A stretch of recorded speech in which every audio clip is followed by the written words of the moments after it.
Wabil walidaini ihsana, berbaktilah kepada orang tua. Ini poin yang pertama, bahwa orang tua diletakkan posisinya langsung setelah Allah. Apa maknanya? Kalau memang engkau bertuhan, kalau memang engkau percaya kepada Allah, maka berbaktilah kepada orang tua. Orang yang rajin sholat, rajin puasa sunat, banyak khatam Quran, tapi tidak peduli kepada orang tua, maka ini tidak sinkron, tidak matching, karena dia mesti sejalan. Wa qadha rabbuka alla ta'budu illa iyyah wa bil walidaini ihsana.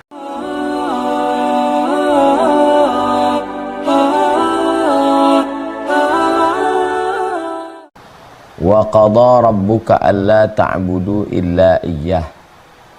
Allah sudah mewajibkan hanya menyembah Allah saja.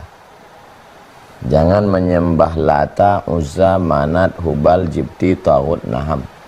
Jangan menyembah manusia, jabatan, kekuasaan, popularitas, karir. Wa qadha rabbuka alla ta'budu illa iyyah, sembahlah Allah saja. Setelah Allah, wabil walidaini ihsana, berbaktilah kepada orang tua. Ini poin yang pertama, bahwa orang tua diletakkan posisinya langsung setelah Allah. Apa maknanya? Kalau memang engkau bertuhan, kalau memang engkau percaya kepada Allah, maka berbaktilah kepada orang tua. Orang yang rajin sholat, rajin puasa sunat, banyak khatam Quran, tapi tidak peduli kepada orang tua, maka ini tidak sinkron, tidak matching, karena dia mesti sejalan. Wa qadha rabbuka alla ta'budu illa iyyah wa bil walidaini ihsana. Wahai orang-orang yang hijrah, apakah setelah engkau hijrah itu hubunganmu baik kepada orang tua? Atau justru sudah jadi hakim yang memasukkan orang tua ke dalam neraka? Nahnu du'at, kita ini da'i, la qudat, bukan hakim yang memvonis orang. Maka sinkronkan antara ajaran agama dengan orang tua. Dulu saya menyangka kalau anak saya ini masuk Islam, saya pikir saya akan kehilangan anak, Pak Ustadz. Ternyata setelah anak saya masuk Islam, dia lebih baik, lebih sering ke rumah, lebih sering ngasih hadiah, ngomongnya lebih lembut. Itu yang mau kita dengar dari saudara-saudara kita yang tidak Islam. Bukan malah memasukkan orang tua ke dalam neraka. Bahkan seandainya orang tua yang tidak Islam itu memaksa untuk mempersekutukan Allah pun, kita tidak boleh berkata kasar. Kita hanya sekedar ngelak. Saya nggak mau, Bu. Saya udah Islam, Pak. Jangan ajak saya. Tapi kalau putus hubungan tetap tidak. Apa sih yang membuat kamu tetap lembut baik, yang membuat saya jadi baik kepada orang tua walaupun berbeda agama, berbeda keyakinan, adalah Allah, ajaran Islam yang mengajarkan itu. Ini poin penting yang sangat perlu difahami setiap muslim. Mesti matching, sejalan antara sifat keberagamaan, sifat hijrah dengan orang tua. Apa tanda hijrahnya benar? Baik pada orang tua. Apa tanda ngajinya betul? Baik pada orang tua. Wa qadara rabbuka alla ta'budu illa iyyah wa bil walidaini ihsana. Poin yang kedua. Wa bil walidaini ihsana. Ihsan. Ihsan artinya membalas lebih. Waktu saya ke rumah bapak kasih saya teh manis. Pas bapak datang ke rumah saya kasih teh manis juga. Itu bukan ihsan. Itu namanya jaza selevel, apple to apple. Kalau ihsan itu, waktu saya ke rumah ibu kasih saya teh manis. Waktu ibu sama bapak datang ke rumah saya buatkan makan, saya kasih dessert, saya kasih buah, saya kasih teh susu, bandrek, kopi, sirup. Itu namanya ihsan. Allah tidak katakan balaslah orang tuamu. Enggak. Kenapa? Karena kita tidak mampu membalas. Siapa yang sanggup membalas mengandung 9 bulan 10 hari, menyusukan 2 tahun, mengeluarkan dari alam gelap ke alam dunia, robek daging badannya, nyawa taruhannya? Siapa yang sanggup? Lalu kenapa digunakan kata ihsan? Balas apple to apple, 50-50, 50-50 aja nggak bisa. Gimana kita mau balas 25-75? Maksudnya, kamu yang sudah membangunkan rumah ibumu, kamu yang sudah belikan kebun ayahmu, kamu yang sudah berangkatkan emak ibumu ke Makkah, itu belum ada apa-apanya. Karena kamu dituntut untuk berbuat ihsan. Wabil walidaini ihsan. Maka berbuat ihsanlah kamu kepada kedua orang tua. Sekarang banyak orang menganggap saya udah balas orang tua saya. Belum. Terus apa bisa kita membalas? Enggak akan bisa. Sampai mati kita enggak akan pernah bisa membalas mereka. Jadi bagi yang sudah membelikan baju sutra untuk ibunya, bagi yang sudah membangunkan rumah bagus, bagi yang sudah memberangkatkan haji dan umroh, kamu jangan pernah merasa sudah berbuat. Belum. Wabil walidaini ihsan. Ihsan. Kalimat ini membuat kita putus asa untuk berbuat, untuk berbakti pada orang tua seperti permintaan Allah. Tahajud semalam bisa. Sedekah bangun masjid insya Allah bisa. Tapi kalau ihsan kepada orang tua nggak akan pernah bisa. Lalu kenapa Allah buat kata ihsan? Supaya kita merasa kurang terus. Kurang. Kita tidak akan pernah bisa membalas. Ini poin kedua. Poin ketiga. Imma yablughanna indakal kibara ahaduhuma aw kilahuma. Seandainya salah satu dari mereka berdua, ayah, ibu atau ayah atau keduanya sampai usia lanjut. Coba tengok. Kenapa digunakan kata usia lanjut? Karena kalau sudah usianya lanjut, matanya rabun, telinganya peka, akalnya kurang, badannya lemah, kakinya gontai, ayunnya, langkahnya, kakinya sudah kena asam urat, perutnya sudah kena asam lambung, matanya sudah kena katarak, tulang belakangnya sudah bengkok, kata-katanya tidak lagi lantang, pikirannya lemah. Mungkin dia bertanya 5 kali untuk satu pertanyaan. Imma yablughanna indakal kibar ahaduhuma aw kilahuma. Salah satunya sampai usia tua, atau dua-duanya. Begitu dalam surat Al-Isra, begitu juga dalam hadis.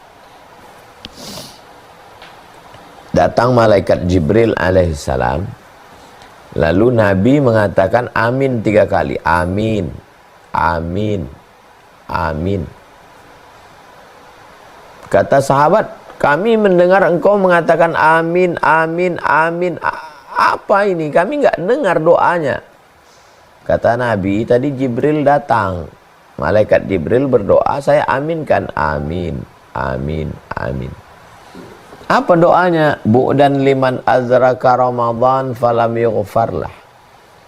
Celakalah orang yang jumpa Ramadan tapi dosanya tidak diampunkan. Amin. Yang kedua, bu'dan liman adraka walidahul kibara ahaduhuma aw kilahuma falam yudkhilahul jannah. Celakalah orang yang orang tuanya sempat tua, salah satunya atau dua-duanya, tapi dia tidak masuk surga gara-gara itu. Mestinya itu sudah cukup bagi dia untuk kunci masuk surga. Tapi malah dia bukannya masuk surga, malah masuk neraka gara-gara itu.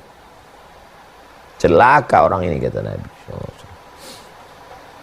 Sejalan antara ayat Quran dengan hadis Nabi tentang bunyi teksnya usia lanjut. Bagi kawan-kawan, bapak, ibu, abang, kakak, adik, sahabat jamaah yang punya orang tua 60, 70, ada mereka sekarang, itu bisa jadi surgamu, tapi juga kalau kau sia-siakan bisa jadi neraka. Kalau masalah menghadapi orang tua, saya serumah sejak 2008 bulan Agustus Ramadan sampai 18 Maret 2019. 11 tahun saya dengan almarhumah emak saya. Khatam, paham saya. Insya Allah saya tidak takbur. Dari mulai tatapan matanya, omongannya, intonasi suaranya, marahnya, senangnya, bahagianya, kecewanya, belum lagi bercakap udah tahu kita dari raut wajahnya udah tahu. Jadi bagi yang kebetulan sekarang sedang diuji Allah dengan punya orang tua, itu kesempatan luar biasa untuk dapatkan surga Allah Subhanahu wa taala. Sesuai dengan kemampuan kita masing-masing, la yukallifullahu nafsan illa wus'aha. Tidak ada ayat satupun dalam Quran menyuruh jaga anakmu, jaga bayimu, enggak ada. Tunjukkan saya ayat dari Al-Fatihah sampai ke An-Nas, jaga bayimu, enggak ada. Kenapa Allah tidak menyuruh ibu jaga bayi? Karena naluri manusia menjaga bayinya. Harimau tak menerkam bayinya, kucing tak memakan anaknya. Karena memang naluri insting manusia hewan menjaga bayi.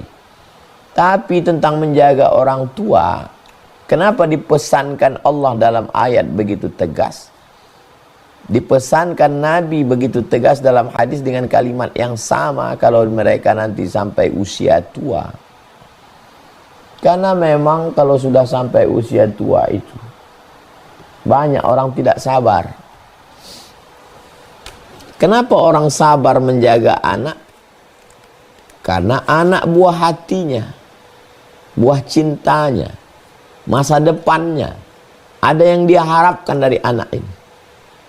Kenapa orang menyiakan orang tua? Karena orang tua masa lalu, manisnya sudah dihisap, tinggal sepahnya. Habis manis, sepah dibuang. Apa yang diharapkan dari orang tua? Tapi yang diharapkan dari anak nih banyak. Makanya ayatnya bercerita tentang imma yablughanna indakal kibara ahaduhuma aw kilahuma. Poin yang keempat, fala taqul lahuma uff. Jangan katakan ah.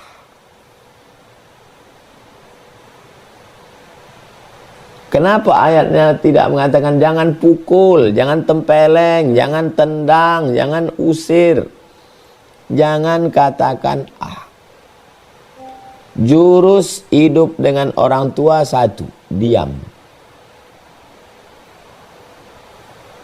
Jurus yang kedua, diam. Jurus yang ketiga, diam. Saya tausiah dari subuh. Pengajian subuh jam 4 udah keluar subuh. Habis dari masjid masuk kampus 2 kelas. Kultum zuhur. Habis zuhur 2 kelas lagi asar. Habis asar pengajian ibu-ibu. Pulang sebentar ke rumah mandi. Habis itu pengajian maghrib ke isya. Habis isya tanya jawab. Pulang ke rumah.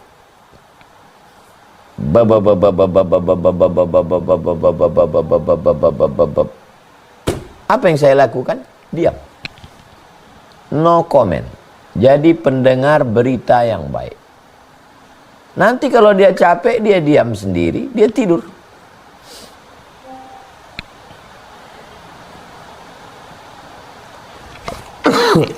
Tak pernah pun sekalipun saya pulang tidak membawa makanan.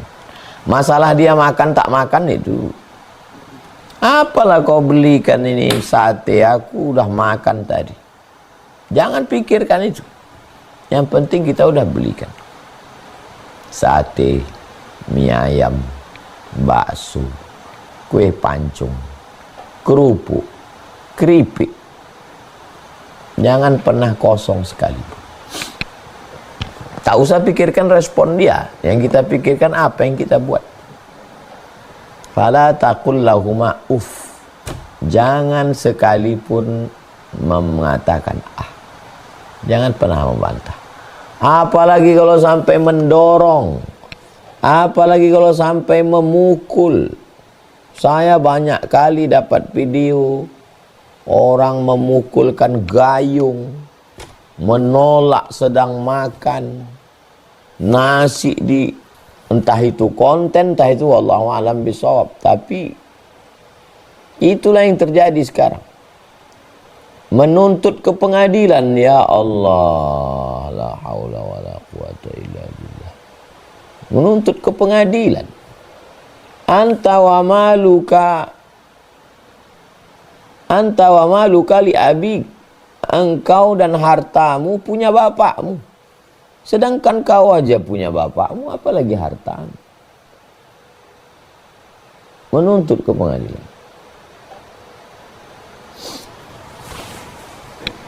Saya Pak Ustadz, banyak jamaah ngadu ke saya. Saya Pak Ustadz, sudah siapkan makanan. Ngomong dia ke tetangga. Katanya anakku ini pelit kali, nggak ada makanan disiapkan. Saya belikan baju. Dipakainya baju koyak-koyak, daster belobang, dibilangnya anakku pelit, nggak ada. Gimana lah saya nih Pak Ustadz? Coba ambil kertas, bagi 2 kertas. Bagaimana perlakuan anakmu, anak gadismu, anak lajangmu, dan bagaimana pula perlakuan orang tuamu. Kenapa kalau ke anak bisa kita picing mata? Kenapa kalau ke anak bisa kita pekak-pekakkan telinga? Kenapa kalau ke suami bisa bermanis muka? Kenapa kalau ke istri bisa baik? Kenapa kalau ke orang tua tajam biji mata? Tajam pendengaran telinga? Itulah kenapa dipesankan Allah SWT. Fala taqul lahuma uff. Dia sudah tua. Tak sama nanti setelah sampai kita ke umur itu. Saya banyak hal-hal yang saya alami sekarang, baru saya paham. Oh, patutlah dulu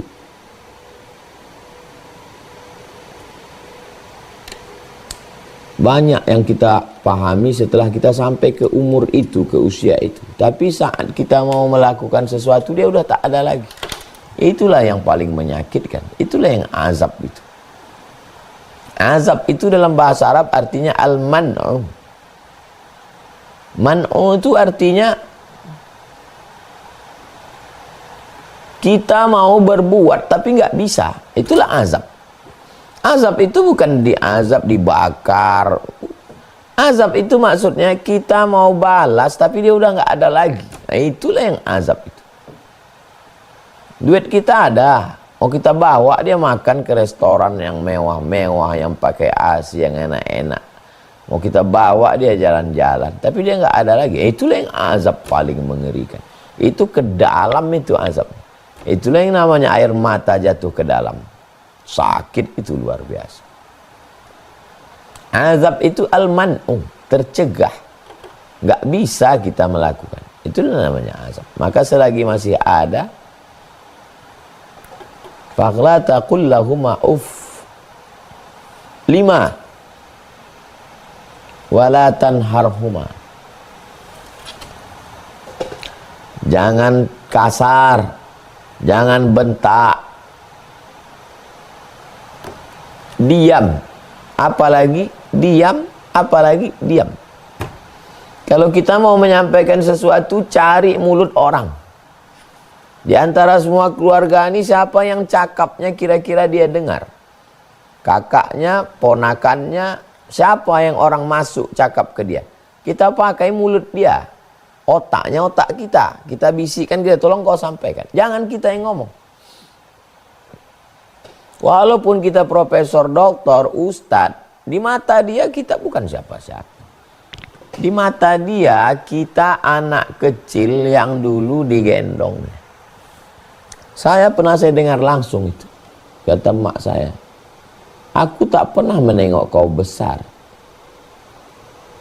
Di mataku kau budak kecil yang baru pandai berjalan. Baru saya paham sekarang. Rupanya kita ini di mata orang tua kita itu, kita nggak pernah tua. Kita yang sok tua. Kita ini tetap anak-anak dalam pandangan dia. Macam mana lucunya dulu kita waktu belajar berjalan, telungkup, telentang, merangkak. Belajar bercakap. Begitulah kita ini di mata dia. Makanya kalau membentak kasar, sedih kali hati dia. Meleleh air matanya. Kok anak yang lucu ini sekarang sudah pandai membentak ya? Fala taqul lahuma uffin wala tanharhuma. 6. Wa qul lahuma qawlan karima. Ucapkanlah kepadanya kata-kata karim. Karim itu dermawan artinya. Ucapkanlah kata-kata dermawan. Maksudnya, kalau kau belum bisa membelikannya rumah, kau belum bisa membelikannya mobil, kau belum bisa dermawan ngasih duit, dermawanlah lidahmu. Kalau kau belum bisa dermawan dengan hartamu, dermawanlah dengan cakapmu. Sehat mak, sehat ya. Apa kabar? Dermawanlah dengan raut wajahmu. Sudahlah tak dermawan ngasih duit, tidak dermawan ngasih mobil, tak dermawan ngasih rumah, cakap pun melintang, biji mata melotot, suara menggelegar, ke bini takut, ke orang tua bukan main garang. Apalah guna hidup di dunia? Wa qul lahuma qawlan karima. Kita tidak disuruh wa qul lahuma qawlan sadida. Katakanlah kata-kata yang benar. Enggak. Kita disuruhnya qaulan karima, kata-kata yang dermawan. Apa yang paling mudah hidup ini? Mengeluarkan duit, berat. Membangunkan rumah, berat. Membelikan gelang cincin emas, berat. Membawakan dia ke Makkah, ke Madinah, berat. Yang ringan itu apa? Cakap. Cakap yang ringan pun kau tak sanggup. Apalah gunanya lagi?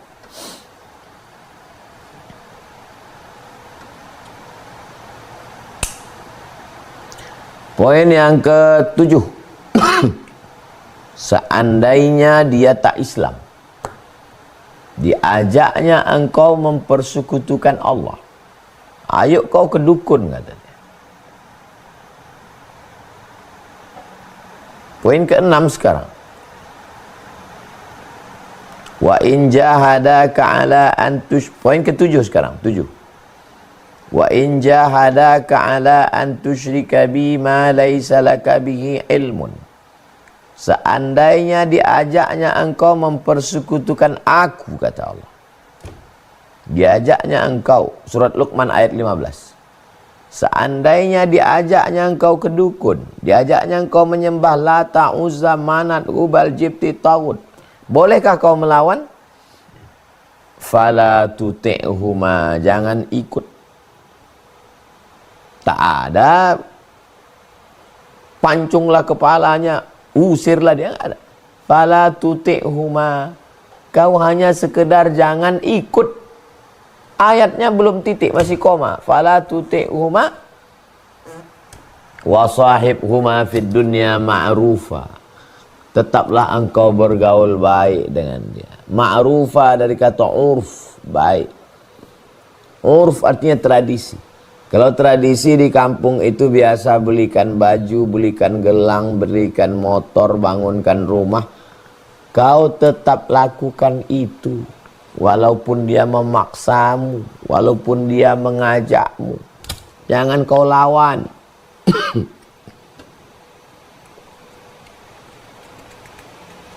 Poin yang ke-8. Antara mereka berdua nih, ayah dengan emak. Man ahaqqun nas bi husni suhbati. Siapa orang yang berhak untuk mendapatkan baktiku? Ummuka, ibumu. Ummuka, summaman, ummuka, ibu.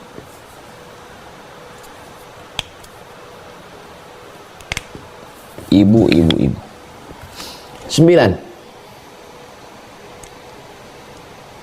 Zina, khamar, narkoba, ganja. Ala adullukum ala akbaril kabair. Maukah kalian kutunjukkan dosa terbesar di antara dosa besar? Mau kutunjukkan dosa terbesar di antara dosa besar. Apa dosa besar itu ya Rasulullah? Al-isyrak, syirik. Yang kedua, uququl walidain, durhaka pada orang tua. Yang ketiga, syahadatuz zur, kesaksian palsu. Kesaksian palsu, insya Allah kita tidak kesaksian palsu. Kita tak akan ngasih kesaksian palsu ke hakim. Nggak ada untungnya sama kita. Syirik, insya Allah kita tidak syirik. Tapi durhaka ini. Nabi Muhammad SAW tidak sempat durhaka. Kenapa? Ayahnya dia tak jumpa. Ibunya dia masih kanak-kanak, sudah meninggal.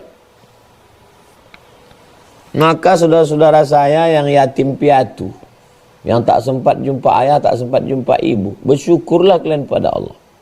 Kenapa? Karena kalian tidak berdosa besar, karena tak sempat berdosa besar. Kok hidup dia mungkin dosa besar, jangan-jangan itu yang menghalangi masuk surga.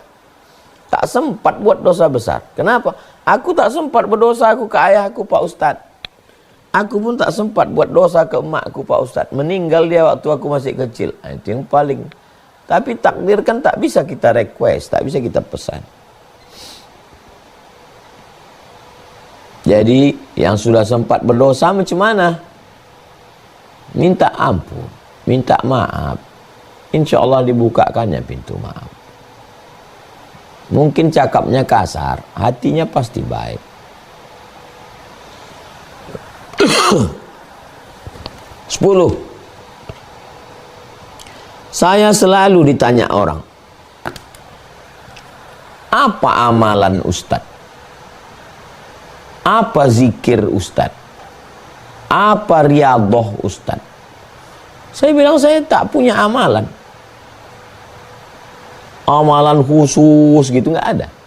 Zikir khusus nggak ada. Riyadhah khusus nggak ada. Tapi kalau saya renung-renung, saya pikir-pikir, itu karena orang tua saya. Saya yakin dia mendoakan saya, karena saya tak pernah melawan dia. Apapun katanya, apapun yang dia buat, tak pernah saya lawan. Saya iyakan aja semua.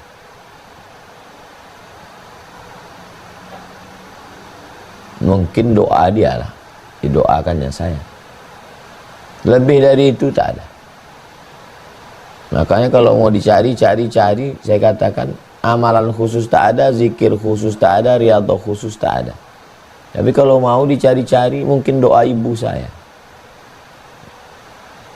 Didoakannya saya.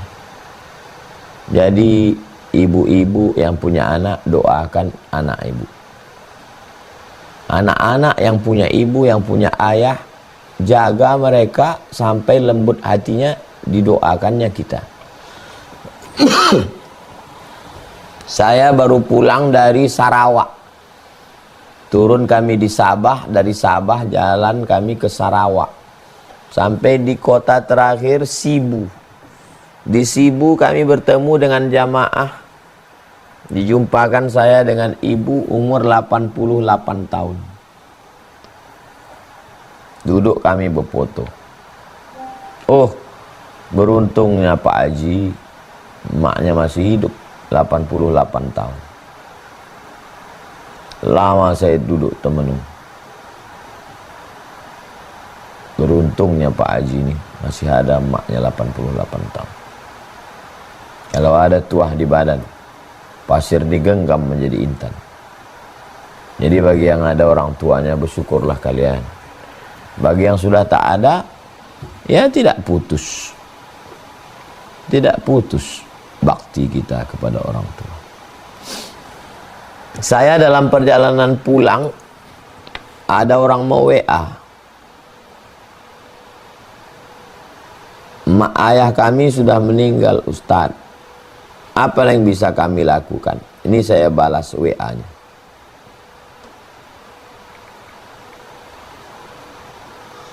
Saya buatkan 11. Satu. Saya tidak menasihatinya, kau buat ini, kau buat ini, kau buat ini, kau buat ini. Enggak. Saya cerita aja ke dia. Apa yang bisa kami lakukan untuk orang tua kami Ustadz? Satu. Tahun 2020, Maret 2019 mak meninggal. 2020 saya buatkan yayasan wakaf Hajah Rohana Berbagi. 1 bulan 300 paket sembako. Sampai hari ini nggak putus. Dari saya sendiri sebagian, dari jamaah sebagian. Terima kasih buat semua jamaah yang sudah mensupport program. Tak putus sampai sekarang. 2. Tahun 2021 saya buat sekolah 50 gratis 1 tahun. Hadiahkan pahalanya untuk almarhum. Sebagian dari saya, dari duit YouTube semuanya. Sebagian dari jamaah yang support bantu. 3. Semua duit YouTube dan duit 5 titik hari Jumat Sabtu pertama itu dihadiahkan untuk almarhumah. 4. Tiap malam Jumat kumpul santri-santri diminta baca Yasin, tahlil. 5. Tiap ingat baca Al-Fatihah. Asal ingat baca Al-Fatihah. Nampak emak orang tua baca Al-Fatihah. Nampak orang tua baca Al-Fatihah. Asal ingat baca Al-Fatihah. 10 kali ingat, 10 kali baca Al-Fatihah. Tiap bulan Maret sama Oktober umroh. Hadiahkan tuh almarhumah. Ini awal Oktober nanti hadiahkan almarhumah. 7. Menjelang puasa bawa anak istri ziarah. 8. Rumahnya tak saya robah sampai sekarang. Kalau saya datang ke rumah emak ini, kalendernya masih 2019. Kalendernya masih 2019, bulan April dilingkarinya aku mau balik ke kampung, mau kenduri. Masih ada kalender. Rehalnya, Qurannya, mesin jahitnya, dapur, sama macam dia masih hidup. 9. Mukenanya, kain sarungnya, baju yang selalu dia pakai, saya simpan di koper khusus. Masih saya simpan sampai hari. 10. Apakah rindu itu akan hilang? Tidak. Dengan berjalannya waktu, kata orang. Ada orang ngomong, dengan berjalannya waktu. Enggak. Bohong itu. Yang bilang dengan berjalannya waktu, bohong. Saya bilang bohong. Karena saya udah berjalan waktu 5 tahun, tak hilang dia. Yang menghilangkan rindu itu cuma satu. Mati. Matilah yang menghilangkan rindu. 11. Bagi saya, kalau saya hidup, kalau hidup aku sekarang, aku dengan anak dan istriku. Kalau aku mati, aku jumpa dengan mereka. Sekarang saya di dunia, menengok mereka di akhirat. Mereka sekarang di alam barzah. Tapi kalau aku mati, aku bersama mereka. Kalau mati kita, cepat kita jumpa sama mereka. Poin terakhir yang ke-10. Selagi masih ada kesempatan berbuat baik, jangan tunda-tunda. Mudah-mudahan inilah pembuka pintu kebaikan, pintu rezeki, pintu barakah.